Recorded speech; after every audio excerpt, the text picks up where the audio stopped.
acerca de tecnología, inteligencia artificial y demás cuestiones, cómo se vinculan con las políticas públicas. Juano, muy buen día, ¿cómo le va? ¿Cómo le va, Julián? ¿Cómo le va, Charlie? Buen día también a toda la audiencia en esta fresca mañana. Sí, señor, muy pero muy linda. Mañana de día miércoles. ¿Qué tiene para nosotros en este día? Bueno, hoy vamos a hablar, como venimos haciendo en estas últimas columnas, de inteligencia artificial, pero también un poquito de fútbol. Nosotros lo hablamos hace algunas semanas de toda la tecnología que tiene el Mundial alrededor, y nos preguntábamos en qué momento empezamos a creer que una decisión es más justa porque la tomó una máquina. Cuando la matemática y los algoritmos empezaron a funcionar, incluso como un certificado de inocencia. Pero quiero arrancar con un hecho futbolístico, o no del todo. Partido Portugal 2, Croacia 1, minuto 102 del tiempo reglamentario, 12 minutos de adición. Es precisamente Prisic, tira un centro desde la izquierda, y Guardiol la manda adentro. Un gol, bueno, empiezan como es en la actualidad, gol, el árbitro noruego Escasa valida, pero el VAR revisa, recibe información de la pelota y determina que Matanovic había rozado la pelota levemente, imperceptible para el ojo humano. Sin modificar la trayectoria, había rozado. El viejo, al que le gustaba el tablón de viejo, diría la peinó, pero en este caso casi que ni la pelota lo peinó a él, ni él peinó la pelota.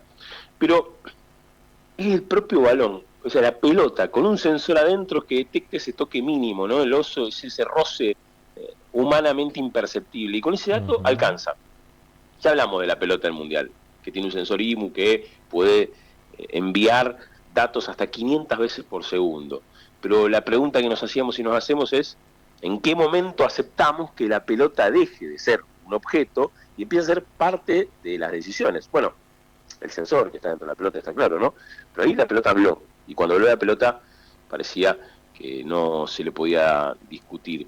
Y ese es el punto que me interesa, no el fallo en sí, no si merecía ganar Croacia, perder Portugal o al revés, eso dejémoslo para los programas Ujú. deportivos. Lo interesante para esta columna, para lo que queremos hablar hoy, es precisamente cómo una decisión se vuelve incuestionable cuando viene envuelta en una lógica algorítmica, en la matemática. Y ahí aparece un concepto que empieza a surgir en estos tiempos con mucha fuerza, precisamente para pensar nuestra actualidad, nuestra vinculación con la tecnología, que es el math washing, lavado matemático, para hacer una traducción literal. El math washing es el lavado matemático de la responsabilidad, convertir decisiones humanas en supuestas verdades del sistema, o sistémicas, si lo quiere también decirlo así. Claro. Y no es solo el fútbol, y acá es donde me parece interesante, sino también, lo hablamos en columnas incluso el año pasado, es en justicia, es en seguridad social, es en muchísimas áreas, incluida la guerra. Porque en el fútbol la discusión puede ser molesta, injusta, antipática, vestirse de poder, pero tiene un límite, ¿no? Se anula, se pierde un partido, se gana, hay bronca, transcurren los memes, disfrutamos un partido más a Cristiano Ronaldo. Alguien dice que está matando la esencia del juego, pero bueno, termina ahí. Pero en la guerra la lógica se vuelve muchísimo más oscura. Y ahí tenemos otro suceso, que fue hace unos meses ya, cuando Estados Unidos bombardeó Irán, utilizando algo que hablamos acá también, el proyecto Marvel, motores de inteligencia artificial, para analizar y para ahorrar eficientemente el trabajo de millones de horas de análisis humano, y se bombardeó y se destruyó una escuela de niñas. Un crimen de guerra, sin duda, pero la justificación terminó siendo un trágico horror, y lo que se termina sabiendo es que fue el análisis de que la inteligencia artificial había tomado bases de datos desactualizadas. Pero acá es interesante, y vamos a hablar de eso, aparece Palantir acá, el corazón del asunto está ahí. Este no es un error, no es un bug del sistema, no es una falla técnica, es más bien un feature, o sea, es casi un servicio que las empresas ofrecen para que en estos casos de error la decisión tomada por algoritmos eh, nos saca de la incómoda decisión de hacerse cargo de esa decisión. Y ahí está lo más incómodo, Porque cuando una tecnología permite decidir más rápido, permite decidir sin responsabilidades, puede terminar convirtiendo la vida y la muerte, en este caso de niñas en Irán, en una operación administrativa, tecnológica, algorítmica. Y la palabra clave acá, donde entra Palantir, es la eficiencia, ¿no? Gran Palantir, ya lo hablamos, pero yo creo que le vamos a dedicar una columna completa a la empresa como proveedora de servicios de guerra. Es una de las grandes empresas proveedoras de software para defensa, para inteligencia, ahí arrancó Palantir, dice ahí, pero no vende un misil, su provenza es algo mucho más profundo. Integración de datos, velocidad de decisión, análisis, eficiencia, ¿no? Y acá, eficiencia no quiere decir justicia, que esta es una de las grandes cosas que hemos confundido, ¿no? Es el riesgo para mí de esta época. ¿En qué momento dejamos que el principio que rija nuestras decisiones sea la eficiencia y no la justicia, ¿no?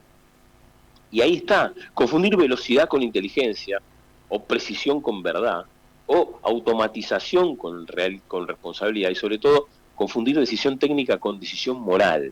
Ahí hay uno de los grandes valores que hay que empezar a poner en nuestras discusiones de la mesa de la tecnología, en esta columna que siempre decimos, sin ser tecnofílicos ni tecnofóbicos, porque esa es una discusión que un poco atrasa. Lo que no puede es tercerizarse la responsabilidad en una matemática, o que la matemática nos lave la responsabilidad. Cuando una decisión viene envuelta en datos, parece menos discutible, pero no necesariamente es más justa, aunque algunas empresas nos lo vendan como parte de sus servicios. Hace 20 años hablaba de daño colateral para deshumanizar a las víctimas de crimen de guerra. Hoy es un fallo en motores algorítmicos. Proviene de una máquina que intenta procesar eficientemente, y en esa eficiencia, bueno, a veces suceden estas cosas. El problema aparece cuando dejamos de preguntar quién decidió y empezamos a aceptar que lo dijo el sistema. Esto sucede tanto en la guerra como en otras áreas. El contrato social que nos une, digamos, siendo un término conceptualmente de la ciencia política bastante viejo, pero que siempre tiene actualidad, no se basó nunca en la eficiencia, sino en lo justo, en la capacidad de debatir, en ser parte, en la solidaridad. No vivimos juntos para que todo sea más rápido, vivimos juntos para vivir mejor. Y también para discutir qué es vivir mejor. La vida común necesita algo más que datos, necesita juicio, prudencia, necesita una vieja palabra que parece poco tecnológica, pero sigue siendo decisiva. Necesita humanidad. En nombre de la eficiencia podemos terminar debilitando algo básico, nuestra humana capacidad de discernir, de explicar, de responder, no solo en términos de la velocidad, sino también en términos de lo moral. Una sociedad se rompe cuando, no solo cuando decide mal, se decide mal constantemente. Se rompe una sociedad cuando ya no puede decir ni siquiera quién es el que tomó la decisión. Por eso la discusión, en el fútbol como en todos los ámbitos, es necesaria tomarla sobre quién manda sobre la tecnología. En el fútbol, el sensor de la pelota puede anular un gol. Ahora, en la guerra, el cambio algorítmico es, o puede ser, muchísimo más grave, y no hay forma de volver atrás con el VAR. Y la ambigüedad de la indignación, ¿no, Juano? Porque en el caso de la anulación de un gol, de la anulación de una jugada o el cobro de un penal, tiene mayor indignación y horas de análisis que en la destrucción de una escuela, de un hospital, y son prácticamente las mismas herramientas, la misma tecnología. La ambigüedad también al momento de una determinación u otra, ¿no? Sin duda hacen la clave de algo que hablamos en las últimas dos columnas, como lo cultural, el fútbol, que es la pasión de multitudes, en este evento, el Mundial, que es el evento más pasional, un evento increíble, nos empieza a acostumbrar a situaciones o a cuestiones que en otras situaciones no aceptaríamos tan fácilmente, ¿no? Y es esto que decís, la decisión la toma un algoritmo, una pelota, con un sensor emite datos, y normalizamos de que la diferencia entre gol y no gol sea ese. Y lo digo, ¿no? Hay siempre esta cuestión de el fútbol debería ser algo más, y la indignación de que el fútbol debería decirlo los humanos y demás, y después, como vos decías bien, cuando vamos a la guerra lo que decimos, o cuando vamos a otras cuestiones, a decisiones de políticas públicas, decimos, bueno, la palabra que manda es la eficiencia. Y tenemos que tener, digo, los que pensamos de una manera la política, los que pensamos de una manera la sociedad, tenemos que discutir eso. La eficiencia no puede ser la palabra que nos domine como sociedad, porque el algoritmo nos ofrece eso, a una suerte de eficiencia neutral, y no hay algoritmo neutral. Detrás hay datos, hay criterios, hay objetivos definidos por personas. La columna pasada hablábamos de esas personas, y ahí es donde creo que está la clave de lo que pensás y lo que vos decías, esa doble indignación, ¿no? Cuando lo tenemos en algo pasional nos damos cuenta, pero eso nos acostumbra a momentos no tan pasionales. Muy bien. Juano, con respecto a lo que puede quedar, ¿no? Porque esto también siempre, el Mundial, por lo general, deja algo o tratan de imponer algo y queda en el fútbol. Esperemos que la pausa de hidratación no sea una de esas cuestiones que quede. Pero en materia tecnológica, ¿qué hay que ir mirando? Digo porque quedan 8 partidos nada más, o no, menos 7. Quedan menos partidos, sí, quedan menos de 10 partidos.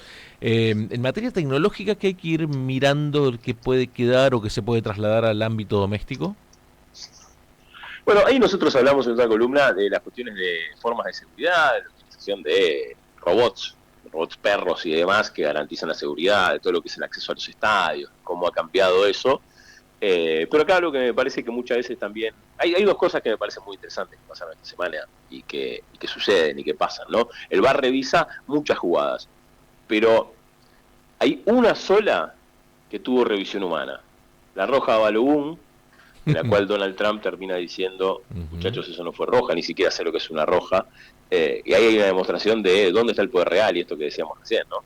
Hay personas decidiendo atrás, porque ahí la eficiencia quedó de lado. Yo creo que lo que nos deja, lo que nos va a dejar a los futboleros este mundial, algunas cosas nos pueden gustar más, otras menos, pero a nivel tecnológico es la aplicación de muchísimos más sensores y motores de inteligencia artificial, y motores algorítmicos, que el problema, insisto, es que van del fútbol a la vida social, a la vida de cada uno de nosotros y también a las decisiones de guerra, ¿no? Yo lo decía antes y lo insisto, el mass washing no consiste en que la máquina decida por nosotros, consiste en que nosotros usemos a la máquina para no hacernos cargo.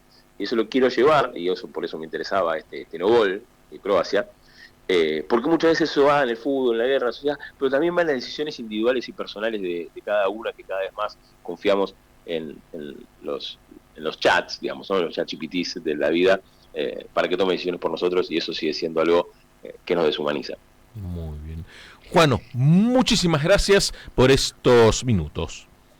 Muchísimas gracias, y quiero recomendar, que lo hago seguido y me olvidé la semana pasada, dos cuestiones. Una es un podcast que se llama Los Actores, que es parte de El Orden Mundial, una serie de podcasts de los españoles que en el último hablan precisamente sobre esto, sobre las tecnologías, sobre Palantir y demás. Y lo otro, un libro del que creo que alguna vez hablamos, que es de Cathy O'Neill, que se llama Armas de Destrucción Matemática. Tiene 10 años y pareciera que está hablando o que está siendo escrito mientras hablamos ahora mismo. Así que esas dos recomendaciones para quien nos escucha y quieren profundizar en estos temas de debate. Muy bien, muy bien. Será hasta el próximo día miércoles. Hasta el próximo miércoles, saludos a todos. Un abrazo grande. Pasaba Juan Andrés González Utges, como todos los días miércoles, en esta columna de inteligencia artificial, políticas públicas y cómo se